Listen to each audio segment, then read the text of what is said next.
you. Very, very good now. All right, Christine, what do you think? Is it go time? It's 5. We like to kick things off on time, us All veterans, right. so let's do it. I like it. Yeah, it's 5 o'clock somewhere, and that somewhere is here. All right, folks. Hey, it's really good to see everybody. So my name is Ryan Pavel. I'm the CEO of Warrior Scholar Project. I'm going to turn it over to Christine, and then Christine is going to start going through it so you can meet the students. I think the sooner that you can start hearing from folks that have actually gone through these programs, the better. That's what we're all about. But I wanted to take a quick moment just to welcome you. Thank you so much for being here with us. Yeah, we've had a long-standing partnership at Warrior Scholar Project with Service to School, so we're very thrilled to be doing a panel. I think it's about time that we try and do something like this when we're actually out there and really helping people understand how to utilize both of these services. So I'm going to provide you a very brief description of what Warrior Scholar Project does. Then when Christine describes what Service to School does, I think you will see why we say time and time again that every student veteran should use both of these services, right? We really mean that. That's a big part of what we're trying to drive home today with this panel, and you'll hear it from the students that have utilized both of these services. So Warrior Scholar Project is a national nonprofit. We work with 22 host institutions across the country, and we run college preparatory programs. These are academic boot camps in 3 disciplines: in the humanities, in STEM, and in business and entrepreneurship. We run all 3 of those types of boot camps every summer. And so these are week or 2-week boot camps, completely free for veterans to take advantage of. We've been doing it for a decade, so we're pretty darn good at this model at this point. And we're actually in our 10th year. This year is going to be the 10-year anniversary for us. We have about 1,400 folks that have gone through. You're going to hear from 4 of them today, 4 of our alumni. But we are looking to serve every enlisted transitioning veteran or service member out there who has their sights set on higher education. So really looking forward to being able to continue to partner with Service to School. Thank you again for being here, and we hope to be able to see you at some of our programs as well. So without further ado, Christine, the CEO of Service to School. Thanks, Ryan. Good evening, everyone. Thank you for joining us. So for those of you who aren't familiar with Service to School, I will, of course, mention our mission statement, which is to prepare transitioning service members and veterans for their next chapter of leadership by helping them gain admission to the best college or graduate school possible. So we are here to help veterans on that journey to and through higher ed. We want to help you identify the right college for you, help you apply to that school, and then hopefully get in and go on to matriculate to that university. We work very closely with Warrior Scholar Project, and we have for the past couple of years. As Ryan mentioned, if you use WSP or Service to School, you might as well use both. We'll help you apply, and then WSP will help prepare you to be a super successful student once you are on campus. So today we get to meet 4 veteran students that use both Service to School and WSP. And we'll just go over some pretty standard questions. How did you use both services? What is your current experience going to school like? Things like that. We definitely encourage all the participants on this webinar to drop questions. If you have specific questions, I will go through and moderate those, and we can ask the students those questions that you have. So with that, what I will do is have all of our participants, who are Oleg, Allie, Josh, and Derek. I'm going to have them introduce themselves. If you can tell us a little bit about who you are. So aside from, well, definitely tell us what you did in the military, but aside from that, who you are, a little bit about your background, what you did in the military, where you are currently attending, and a little bit of your journey to that college. So I will just pick someone to start with, and we'll start with Josh. Thanks, Christine. Hi, everybody. Thanks for being here. So a little bit about me. I'm originally from Southern California, low-income, first-gen background. I did okay in high school, but college never seemed like a realistic choice. My mom dropped out of high school at 14 because she got pregnant. My dad was a drug addict, all that good stuff. So nobody in my family had ever gone to school. It seemed out of reach financially. And of course, I didn't have the confidence in myself to believe I was good enough to attend, let alone apply to college.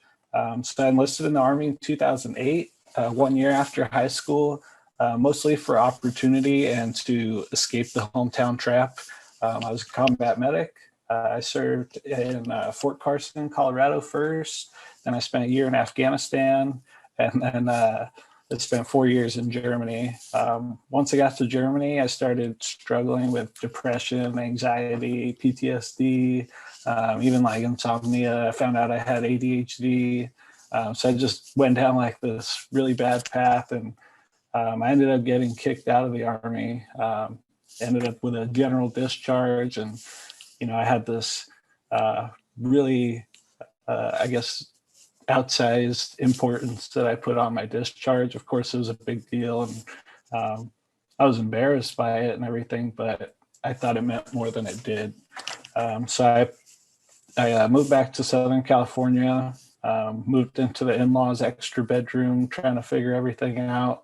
I applied to Berkeley, UC Davis as a freshman applicant, got denied, had no idea what I was doing.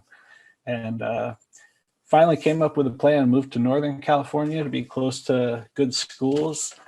Spent 2 years at Napa Valley College. While I was there, I joined Mesa and I found a trip to Stanford. I fell in love with the school and it changed everything. I applied and got accepted to the Veteran Accelerator program there. And that's really what changed, because I found service to school through that. I found Warrior Scholar Project. I connected with other incredible student veterans, found mentors, even recommenders for my applications.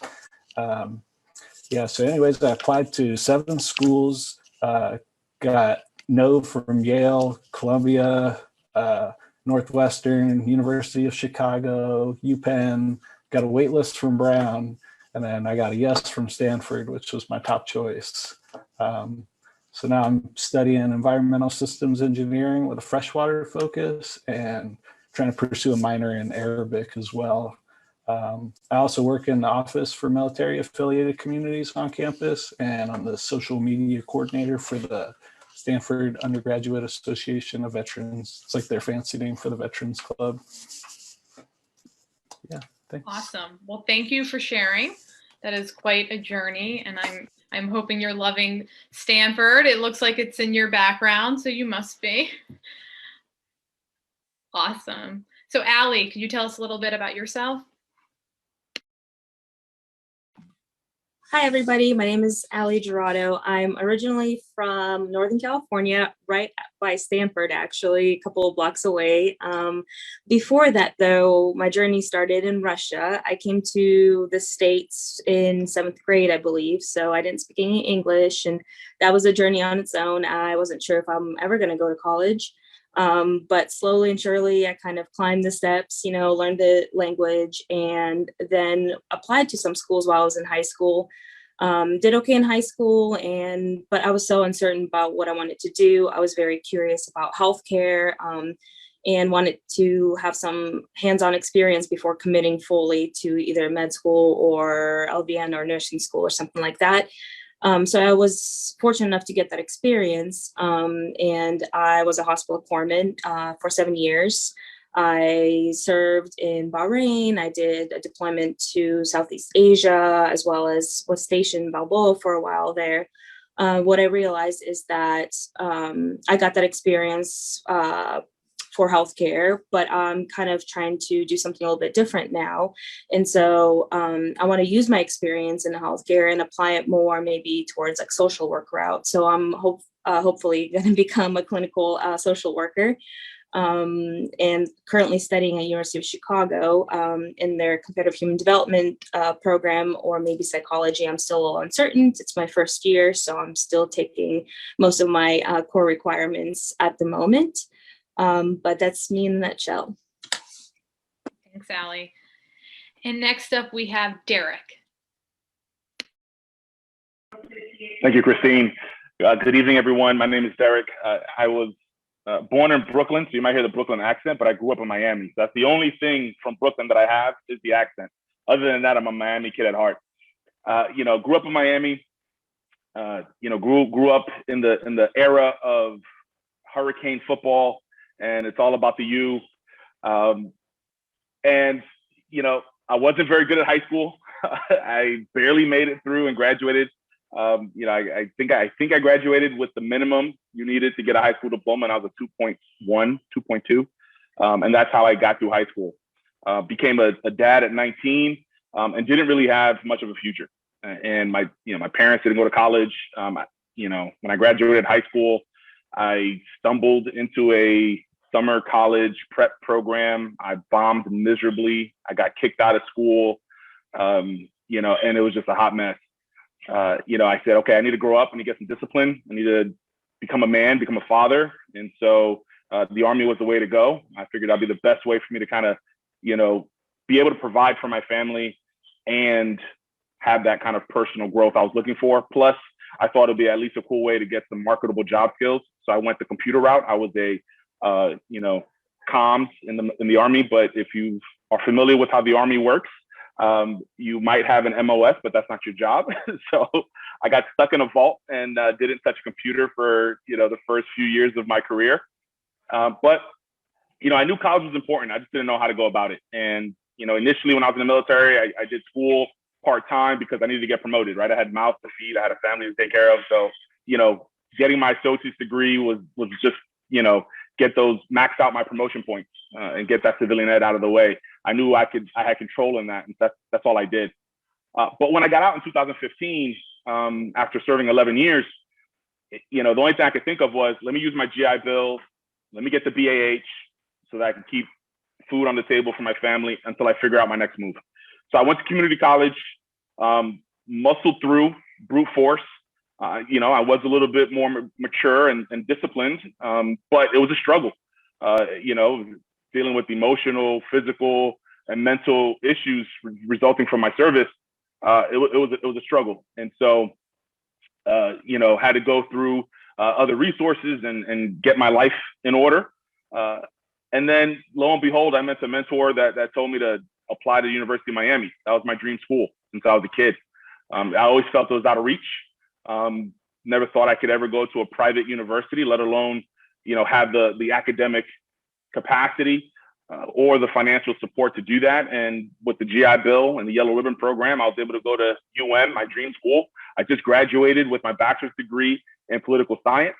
And now I'm because of Warrior Scholar Project and because of service to schools, I'm actually have the academic confidence to pursue law school, and not just to go to any law school, but to shoot for the top 15 law schools in the country. And just knowing that I have support around me that'll prop me up and keep me motivated in achieving that goal. So that's what's next. Thanks for allowing me to share, Christine. I truly appreciate it. Yeah, well, congrats and good luck with these law school applications. I love to hear that you had a mentor or someone pushing you to look at, Miami in the first place. And I think that's what both Services School and Warrior Scholar Project, making sure that we pair you and we get veterans in front of people that can help lift you up and help tell you what's out there so you can really weigh all your options. So Oleg, please introduce yourself. Sure. Thank you, Christine. So hello, everyone. My name is Oleg, and I was born in Ukraine, grew up in Czech Republic, and when I was 15 years old, I moved to the States, where I finished high school. So in high school, while I did it right, I really wasn't sure what I would like to do college major-wise, or what would the plan be. I joined the military Army right when I graduated, and I spent 8 years in the Army. I was a Special Forces medic, so definitely I'm keeping up on the team of medicine with the panelists here. And I have served the last 3 years in Germany.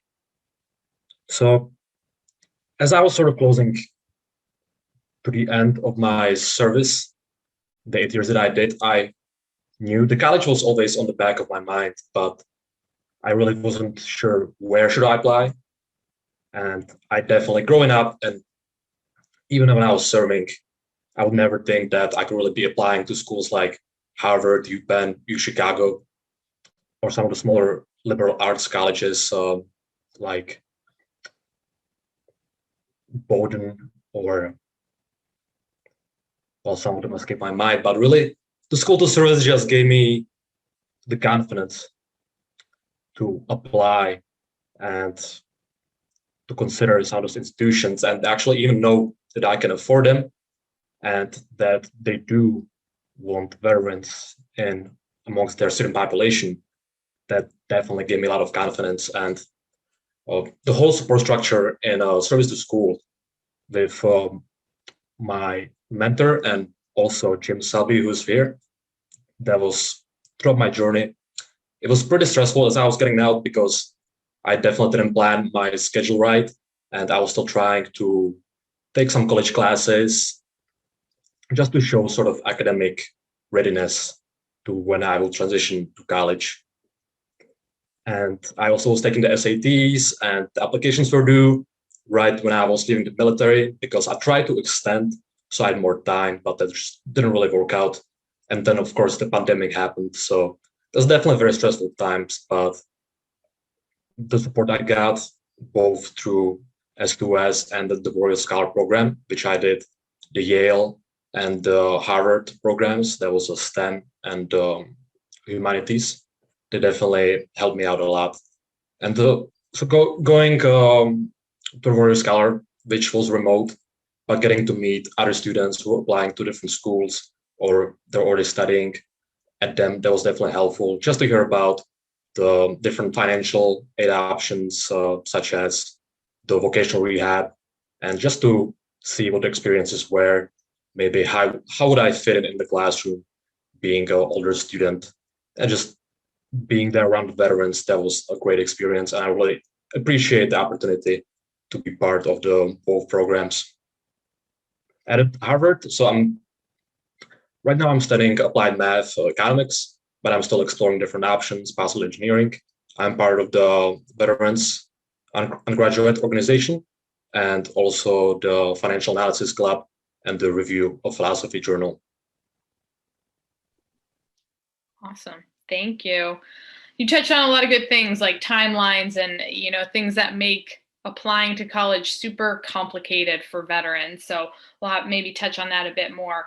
But I will tee up the first question for Allie, which is really thinking back to when you first enlisted. So did you always know that college was in your future? Was this something you considered before enlistment or during? And how did you start exploring your options while you were still on active duty? Thank you for that question. I always knew I wanted to go to school. At the time when I was graduating high school, I couldn't afford college. So one of the reasons I actually joined is for the benefits of education.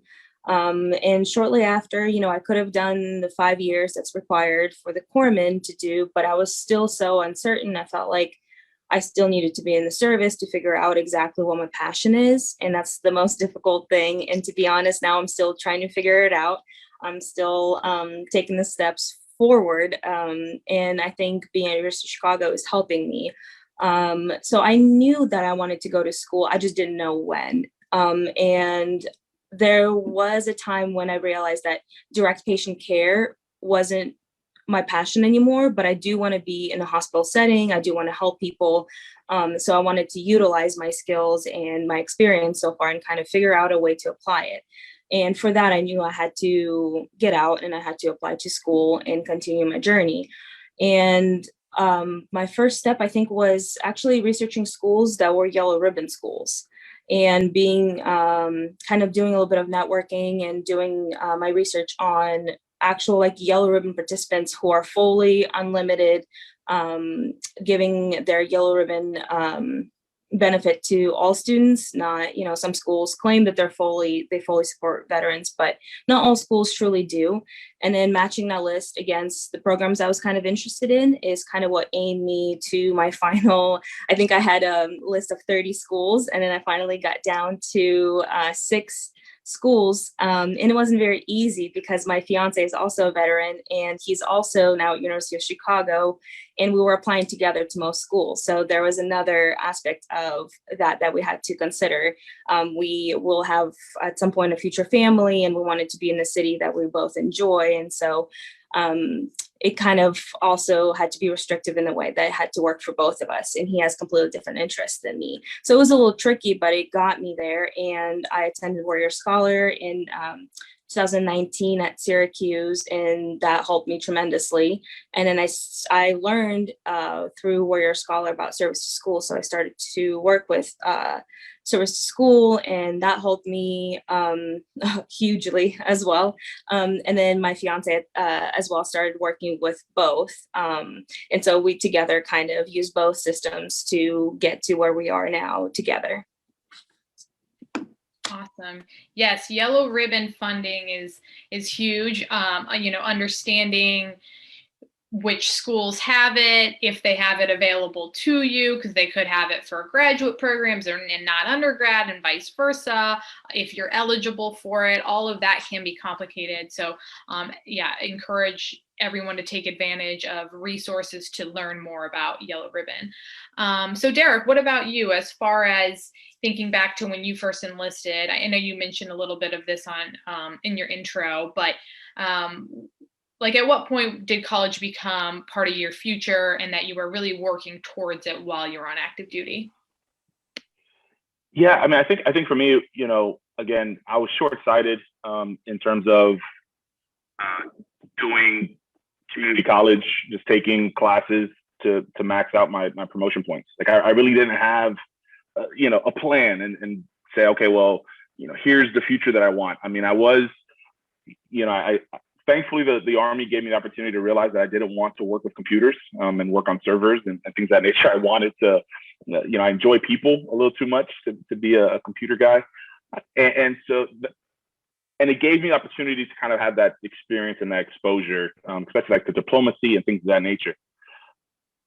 But I didn't really plan on getting out. I was at 11 years and I thought I was going to do 20, and the Army and I just didn't see eye to eye as far as what we wanted to do with my career. They wanted me to go someplace that I just didn't think it was a good fit for me and my family, especially at where my family and I were at that point in our lives. And then, getting out, college was just a way to keep food on the table, keep a roof over our heads, while I putted around and try to figure out my next move. It really wasn't until, like I said, I made it through community college by the skin of my teeth, and it was using like brute force and just perseverance and resiliency that I learned in the military. I went back to the university that I got kicked out of nearly 20 years before, because it's a public university. It's in my hometown. They accept almost anybody as long as you apply and things of that nature. So I knew there was a very low barrier for me getting in. But all the same issues arose because I just didn't know how to do school. I had no idea how to do college. And it cost me because I had to, I dropped out. I just couldn't handle it. I dropped out, didn't know what resources available to me. I had to pay back the VA, the tuition that I had spent. So I had to pay that money back. It cost me dearly. I didn't know about these resources during that time frame. And I took about a year off. I worked in a nonprofit, again, trying to figure stuff out. And it was one of those things where it's like, you know what? I have a teenage daughter. I'm always professing how important college is and the opportunities that it presents to itself and things of that nature. While I was in the military, my wife was able to get her bachelor's degree and her master's in teaching and education.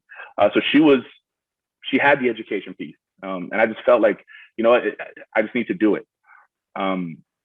Thankfully, though, I had someone kind of, and my wife was part of it, have me kind of reach for that dream, right? Go to UM and go forward. And it was the best thing that could have ever happened to me.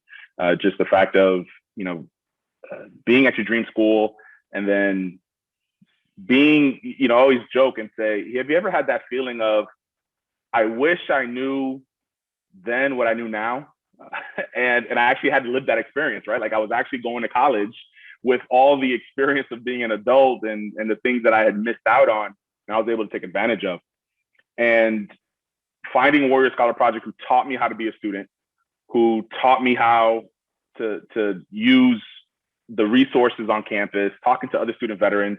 I became the president of the Veteran Student Organization on campus. I got really involved on campus because I had my academic confidence that I wasn't worried about my academics. I was able to be more involved socially, which has just been an incredible experience in expanding my network. And I have friends around the world now, outside of the military. I have civilian friends. I have friends that are, as old as my daughter, which is pretty crazy to me. I was a senior in college when my daughter was a freshman in college, going through her experience. And it was just, it was just really, really great. And I'm fortunate enough that I was able to persevere and be that example and actually show how you're able to have a good time going to school. It doesn't have to be painful. Awesome. I bet your daughter enjoyed having you in class with her. No. So Oleg, what about you as far as during your enlistment? How kind of deep into thinking about schools or even starting to apply did you get? So my tale should serve more as a cautionary tale for sure with my schedule, since when I was serving, I just tried to sort of stay active, focus on deployments, and actually I finished my last deployment which I had an option not to go on, but I came back about 5 months before I separated from the military. And that was also in Germany, which the support there just not being great because the resources are few and in between. So I really started to think about colleges about a year before I separated. And really, I was very fortunate to have to found the service to school, just because before that, I had no idea what schools should I even start looking at. And as I said before, that Ivy Leagues or Chicago, Stanford, that they would actually like to get more veterans, I would have no idea. So just going through that process, that was huge as I started to apply, and definitely just keep me on a better schedule and knowing what things I should do next. And the great resource was just being able to reach out at both students and some of the administration at the schools that I was applying to, just to get to talk to everyone, see what their experience is, and also see what they did during their application process that helped them to be successful when they were applying. But definitely don't do what I did, to just start thinking about these things earlier. And also, one thing that I didn't realize, that I sort of seen Warrior Scholar as something you go when you're about to start your college or even graduate experience. But some of my fellow classmates, they're actually still in active duty, and maybe they had a year or 2 years before they would start even applying to the schools. So that sort of also gave them more time to network, talk to people, and start that academic preparation early. That's definitely really valued being part of the programs. Awesome. Thank you. Yeah, I think timelines can be they can be confusing and they can be worrisome. And so people think, oh, I'm too far out. I have two years left in the military. I have plenty of time to think about it. Or I only have 3 months. I don't have enough time to think about it. And there's different schools that admit people on different cycles, have things like rolling admissions. So you're never too late, but you're certainly never too early. Think about it as early as you can, because like I said, that will give you more time to weigh options, do your research, and get prepared for that application and then that admittance. So Josh, I know you dropped off a little bit, but what I had asked is, thinking back to when you first enlisted, was college in your future at that point? Were you thinking about it? And how did you start to explore college options while you were still on active duty? Yeah, thanks, Christine. Sorry, I got internet issues, so hopefully I stay on while I'm answering. But yeah, while I was on active duty, especially towards the beginning, college wasn't even really on my radar. I know it kind of became a requirement in most of the military leadership trying to urge their subordinates to take courses online or whatever. So I started to look at it, and well, one, I was super committed to my job, so I was just like always busy. Obviously, you could make time, but I was just incredibly busy. Most of the schools that were around, or that people that I worked with were attending, were for-profit schools. Credits wouldn't transfer, so it felt like a waste of time. I didn't want to end up with like a whole bunch of transcripts from moving around and, picking up one here and there. It seems like a dumb reason, but yeah, I wanted simplicity. Plus it's like $5 or $10 for each one of those when you go to submit them.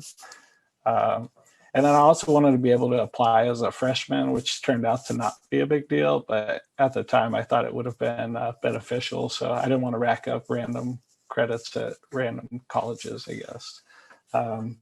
So I also will, I guess, echo Oleg's sentiment and taking my story as a cautionary tale and don't do what I did. But basically, I started to think about college as I was on my way out and getting kicked out. I wasn't even sure I was going to have a GI Bill benefit, which I turned out to be able to get because I re-enlisted. So just advice if anybody's getting kicked out. But yeah, after I got out, I used counselors at my community college, Mesa and Trio. Those were programs at my school. Outside of school, I found the Accelerator program, of course, Service School, Warrior Scholar Project. Vocational rehabilitation was actually huge too. The counselor was really helpful. And of course, there's a whole bunch of other benefits that come along with being in that program. But just towards the beginning, the counselor was really helpful and I guess guiding me in the right direction. So, yeah. Well, you both say you're cautionary tales, but you're at Harvard and Stanford, so I think you've done a pretty great job. But you touched on a lot of things that I think people that are unfamiliar with applying to college aren't on the radar. Am I a transfer student? Should I apply as a freshman? How many of these credits will transfer? Should I take this many? And so if this sounds confusing to you, sign up for Services School. This is why we're here, to walk you through all of that, and happy to support you just with all of those questions. So moving on, I'll tee this one up for Derek. So as a Warrior Scholar alum, why did you decide to do a session with WSP, and what is the biggest lesson you learned or the greatest takeaway from joining one of their sessions? Yeah, I did Warrior Scholar Project because a fellow veteran told me to do it. I think many veterans could kind of relate to word of mouth advertising. And like I said, college was not fun. Every semester was full of anxiety and nervousness. I was always dreading the fact that I probably had a paper to write. So I was just every semester, like that was my feeling going into the semester. And I didn't know that there was a program like Warrior Scholar Project. I was like, God, I wish if I would have known this, I think I would have, really had a really great experience. Thankfully, I found it when I did. But I knew that I was a first gen student.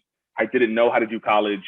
I didn't know that doing college was a thing. Like I didn't know that you could learn how to do school as a skill set. And going to Warrior Scholar Project, I think one of the biggest things that kind of I took away from, and I was kind of just completely amazed with, was that professors want to talk to their students. Anytime a professor put out a syllabus and they had their office hours at the top, I always treated it like the commander's office hour outside the bulletin board, right? It's like open door policy. Like, yeah, okay, I'm never going to use that, right?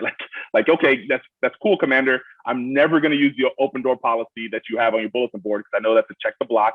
I'm gonna go through my chain of command, and if eventually you'll find out about it. And that's how I approach my professors, not realizing that they sit in their office, they have these office hours set up because they want to talk to students, and that they look forward to talking to veteran students because we're more relatable, more interesting than some of the traditional students. Like we actually have pretty cool stories to tell, experiences, especially if If your background is some type of area that they're academically curious about, professors just love that. And having that relationship with professors is profound in recommendation letters, in when you're struggling in a class. I remember I had a class that I took and I was struggling, and I emailed the professor and I said, listen, it's my last semester. I need to get a C. Can you help me out just to get me to a C? That's all I need. And the amount of time and energy that professor spent with me, I ended up getting an A in his class because, he just took that extra time. And I would have never done that ever if I didn't learn that skill or get that kind of insight from Warrior Scholar Project. Absolutely. Can't beat some FaceTime. So Oleg, what about for you? What was the biggest takeaway or your greatest lesson learned during WSP session? There were definitely a lot of great takeaways, but first I would like to second Derek's take on just reaching out, and both professors and even just working with fellow students on a problem sets of homework, reading each other's sort of essays, giving each other tips. That definitely is also very valuable, because before I tend to sort of have the mentality, okay, I can do it by myself, I don't need any help. So definitely just being in that collaborative environment was huge. And in general, being the schedule was something that I really enjoyed about the Warrior Scholar, specifically, even in the remote pandemic environment.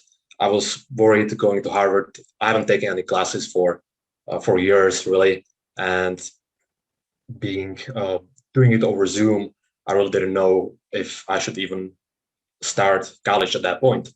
But having the schedule that sort of replicates some of the tougher weeks during the college, let's say the finals or midterms, and going through the daily schedule of sitting at a lecture, going to section, and just getting the experience of that, writing the papers in the evening, that was definitely also helpful. And just after completing my first semester at Harvard, I definitely appreciate the academic and even just the schedule and how to divide your work preparedness.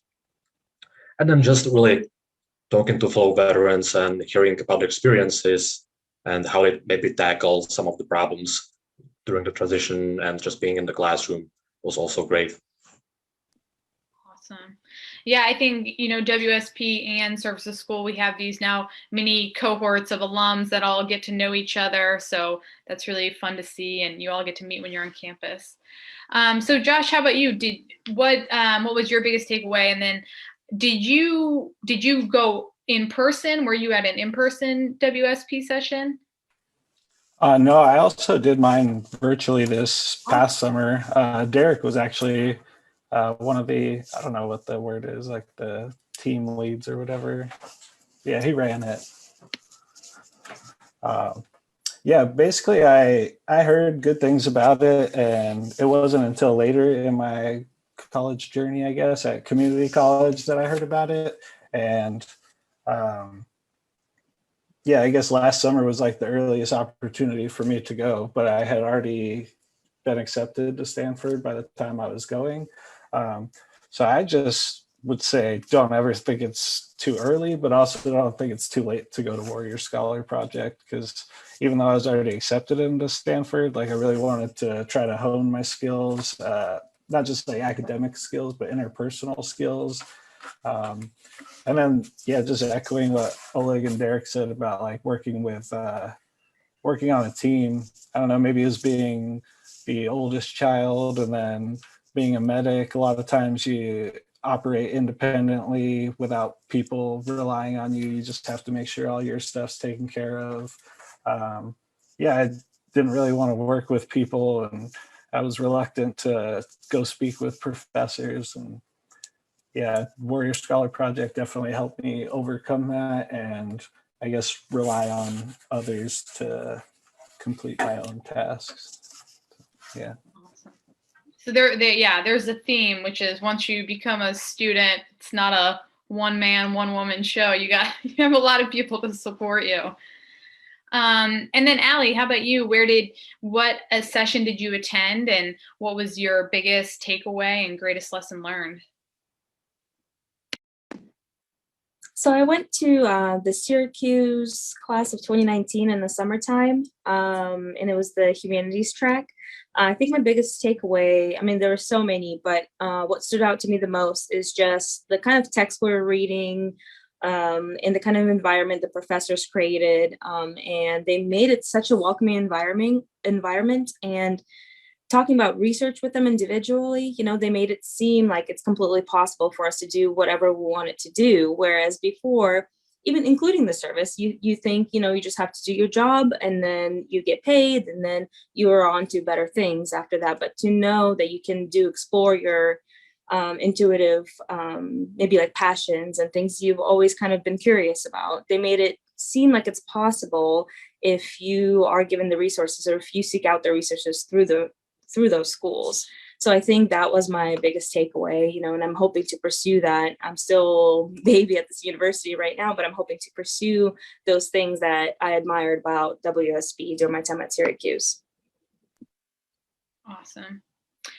So the next question is more focused on that application. And the question is, how did Services School help you with your college applications? But to go even broader than that, I would love to hear your perspective on, I guess, the most challenging part of the application, if that was the essays, or if it wasn't the actual application, if it was identifying the schools which you wanted to apply to. What was the most challenging aspect of that application process, and how did you receive support? So I'll start with Oleg for this one. For me, the most difficult part of the application process was just being non-traditional student, because pretty much all the schools that I applied to, it was done through the common application, which is, as I tried to apply as a first year, it was really geared towards your typical straight up out of high school 18-year-old student. So really all the questions, all the paperwork to submit, it was all focused on your typical Orthodox student. So really knowing how to navigate that, and who should I talk to get this paper, that paper, or what should I write about, what I did my last summer, or some things about high school that I had just didn't remember. So really having somebody who I can talk to and ask all these questions, and just, it is confusing to navigate between each school. Also has their own requirements. They want to see maybe SAT subject tests, or they want to have extra letters of recommendation. And so even asking for the letters, like, okay, should I reach out to my high school teachers, to my, my supervisor, the captain, or so just those basic questions, having somebody who can answer them, and even being able to network and ask somebody in the faculty of the school, which I got linked up with in multiple schools that I applied to, was just really great. And so I think that's like the biggest value I got out of it, just being able to navigate all the different requirements. Awesome. Yeah, I think you hit on the non-traditional student application. If it asks you a question about your most challenging high school leadership experience, of course you don't have to talk about high school. You should certainly talk about all the leadership experience you gained while you were in the military. So we will be here to help you frame those things. What about you, Josh? What was the most challenging aspect, and where did you find and get the most support? Honestly, I found it all to be pretty challenging. It was also weird and complex, I guess. Yeah, even like the application asking about your parents' financial information. Like, I don't even talk to my dad, and my mom hasn't paid for anything for me in like 15 years, But yeah, like deciding on a school was definitely difficult, and my ambassador was super helpful in that aspect. He had like what seemed like insider information on every school I might be interested in. But really, like I knew I met the requirements for a lot of the schools, but I didn't know if I was a competitive applicant. And that's where my ambassador really like helped to reassure me, and I guess made me realize it wasn't wasting my time doing it. Yeah. And also, I guess the addendum is like such a huge part of what service to school provides, like allowing you to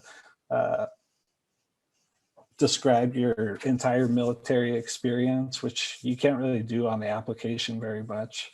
And while maybe your military experience doesn't define you, it is like a big part of your existence. So I know a lot of people don't even want to include their military past in their application, but I think that's obviously a big mistake because, yeah, like I said, it's a big part of what you did in your past. And yeah, I think it just shows a lot of your experience and gives you a place to grow from. So the addendum was huge, and Jim actually helped me with my addendum like last minute, like the day before the application was due or something. So yeah, it was great. They helped me in every aspect of it, answering questions, all of it. Awesome. Well, thanks for mentioning those things since I did it. So service to school, when you sign up for service to school, we pair you with a mentor, and we call those mentors ambassadors, and they are there to help you through that application process. And as part of that, if you are an undergrad applicant, we have something called a VetLink addendum, and it is a supplement to your application to our partner colleges, and you get to lay out what you did in the military. So your MOS, leadership responsibilities, awards, if you happen to go on a deployment or overseas. You also get to include an essay and talk about how the military has helped prepare you to be back in that college classroom. So that addendum really helps to tell your story as a service member and as a veteran, and the schools use it as part of your application. And I don't want to use the word assess, but they can get an understanding of who you are as they compare you to a civilian student that does not have that military background. It also kind of civilianizes the military for those admissions teams. So if you say, hey, I was a corpsman, okay, well, what does a Navy corpsman do? And talking about what your actual job responsibilities were and the breadth and the scope of them. So it's a very important document. And again, sign up for service to school and we will help you with that addendum. So Allie, for you, same question. What was the most challenging part, and where did you get the most support? I would probably agree with everyone so far. I think certain requirements were the most challenging part. For example, I know a lot of schools require you, and they're very adamant about having recommendations from professors who've taught you for at least 6 months. And in the military, I've had some education. I completed my associate's degree, but unfortunately, it's most of the time, it's either when you're working crazy hours or when you're deployed and you're still trying to do what you can do towards your education. So you'll have mostly like fast-paced schools on your record, someone who or fully online. And that's just the reality of being in the service. And so in comparison, trying to relate that to the admissions panel at certain universities, I don't think they fully understand that. So actually, I think going through service to school, I think that helped me hugely. I remember I would communicate with Cassie specifically. And I know anytime she spoke to a university, all of a sudden they would reply to all of my emails, and then they would send me all these links with programs I was interested in. So it was just immediate turnaround. As soon as, we started working service to school, I would get that notification from Cassie, and then all the schools would start piling in because maybe they finally understood what it means for us to maybe not need those specific restrictive qualifications. So I would say that was definitely the hardest part, is letter recommendations and SAT scores, and for them to not truly understand the amount of knowledge we do have as service members and the kind of responsibilities we used to hold that, for the classroom setting, it would be beneficial. Absolutely. That's awesome. And yeah, and you touched on another important thing. We can certainly help facilitate in introductions and make sure that the right information is being sent to you. Oh, I took 12 credits, but it said I can only have 9 to apply. Well, maybe I really can have 12. So areas where you're unsure will help you break down and receive the correct information. And then Derek, for you, I know you didn't use services school when you applied to undergrad, but you are currently applying to law school and using the ambassador program. So do you want to talk a little bit about that? Yeah, so I think, the interesting thing is, using that law school guide that services school has on your website has given me the necessary steps and how I should be thinking and approaching my applications for law school, working on my personal statement, and seeking out that type of guidance and support. Not to mention, I think having the opportunity to know services school is here for me, gives me the confidence to try a top 15 law school, as opposed to just settling for something that we talk about in Warrior Scholar Project. We talk about the imposter syndrome, how it's one of these things where it's like, I don't even,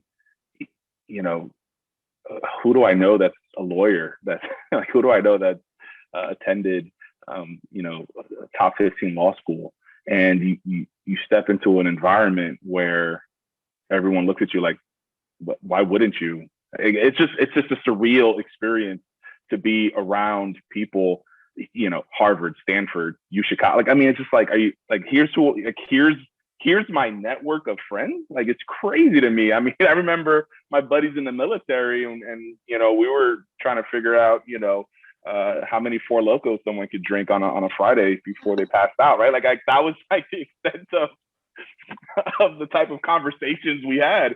And now I'm having conversations around, top 15 law schools and personal statements and making sure that I articulate not only my military experience, but how, to your point, Christine, how it's prepared me to handle the rigors and how I can be a contribution to the institution. I think that was the most important thing that I learned, is articulating why why they should pick me, like what contribution are they going to get by having me on their campus. And one of the coolest tricks I learned was to pull up the school's mission statement and use that as kind of your framework, and kind of responding to that mission statement in your essay.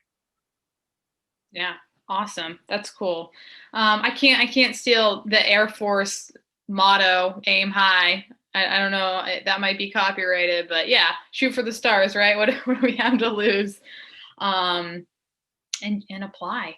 So we only have a couple minutes, so I'd love to just hear about all of your post-grad plans. So what's next? You were in the military, now you're crushing it at undergrad and law school, and so what's next? So Josh, let us know. Oh man, it's still pretty early for me. I don't graduate till 2024, but my plan is to hopefully either start or work for a nonprofit organization where we work to provide access to clean water and sanitation in places of the world where they don't have access to traditional infrastructure. So kind of working to provide alternative solutions. But yeah, in the immediate future, I actually just applied for the critical language scholarship through the State Department. So I'm a semi-finalist for that. Hopefully I get that and I'll get to go learn Arabic in the summer in Jordan or Morocco. Wow. Yeah. Very cool. Well, good luck. And you obviously have plans to do good for the world. So can't wait to see where you go.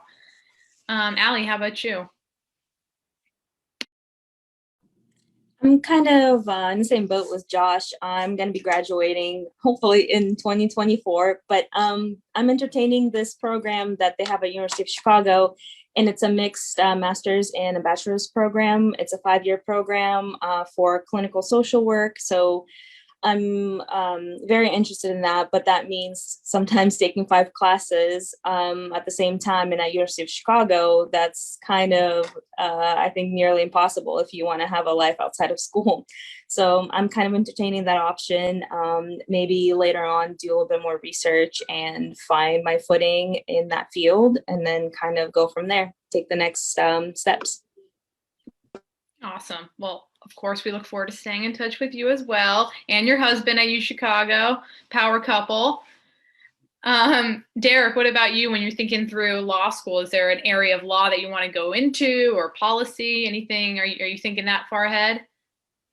Yeah, I've given it some thought. One of the things that I've experienced, being involved in the veteran community, I've noticed that family law tends to be a challenge for veterans, and especially when they're having some family issues as a result of their service, combat-related, trauma, things of that nature. And I also believe that the family law system doesn't quite appreciate the difference between active duty and veteran. And so being able to kind of articulate, the challenges we face, and how when you separate from the military, your pay doesn't carry over. And so when you're having like child support payments at a active duty rate, and then you get out and you're a veteran, just take that in consideration in order to make sure that the veteran can get to a point where they're able to now make money to be able to pay child support and not have things get in the way of achieving that goal, right? It's kind of hard to make a living when you have your driver's license revoked for not making child support payments. And then that just hurts more mental health and is more suffering. So that's kind of where my passion is. So I'll be involved in that in some fashion, whether in front of the bench or at the policy level, but that's kind of where my heart is right now. Awesome. Well, cool. And then Oleg, for you, future plans. So as a freshman graduating in 24, I'm still exploring, but sort of 2 main lines of effort, so to speak, that I like to pursue. Either or would be international development. So potentially maybe working for 2 years after I'm graduate and coming back for MBA or like MBA and public policy dual degree. But I'm gonna have to talk more to Derek since I'd like to also potentially pursue law school after undergraduate. So those are some of the areas I'd like to get into. Amazing. Well, thank you all. Thank you, Oleg, Derek, Allie, and Josh for joining us. Really appreciate your feedback, your willingness to help fellow veterans, the whole veteran community, and everyone that's just on this journey to undergrad and law school, med school, MBA, wherever it is. So Warrior Scholar Project is currently accepting applications for their summer sessions. They are, I think that is open through the end of April, and they will be making placements through the end of April. So head to their website and apply for their program. And then, of course, also head to the Service to School website, and all you have to do is sign up on our sign up form, and we will give you a phone call and get to know you and put you on that right track towards applying to whichever schools you want to apply to.